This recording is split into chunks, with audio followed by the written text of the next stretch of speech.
پادشاهی از وزیرش پرسید که وزیر، چرا من با اینکه این همه دارایی و ثروت دارم حالم خوب نیست؟ اما اون خدمتکاری که هیچی نداره هر روز خوشحاله و هر روز حالش از من بهتره. وزیر میگه که سرورم، شما باید قاعده 99 رو امتحان بکنید. میگه قاعده 99 چیه؟ میگه شما 99 تا سکه رو داخل کیسه بذارید و بذارید پشت در، روش هم بنویسید که این 100 سکه هدیه من به شما، و ببینید که چه اتفاقی میفته. این کار رو انجام میدن، خدمتکار میاد کیسه رو برمی‌داره و میره خونه. زمانی که کیسه رو باز میکنه و میشمره میبینه که 99 تا سکه است.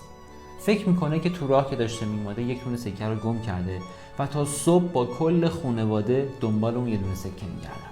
صبح روز بعدش که خدمتکار میاد پیش پادشاه، میبینن که قیافش پریشان و نگرانه. وزیر به پادشاه میگه قربان، دیدین قاعده 99 کار خودشو کرد؟ اونم میگه الان فهمیدم که داستان چیه.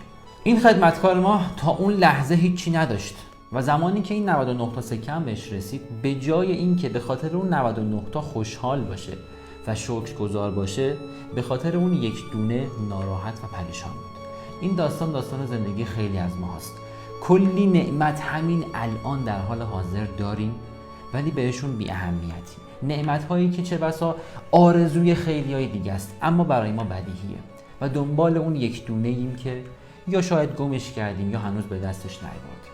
میخوام بگم بچه‌ها، همین الان تک تک شما که دارید این ویدیو رو نگاه میکنید، حداقل یک موبایل هوشمند دارید، اینترنت دارید، چشم دارید و تمام این نعمت‌ها رو خیلی‌ها هستن که همین الان در آرزوی داشتنشن.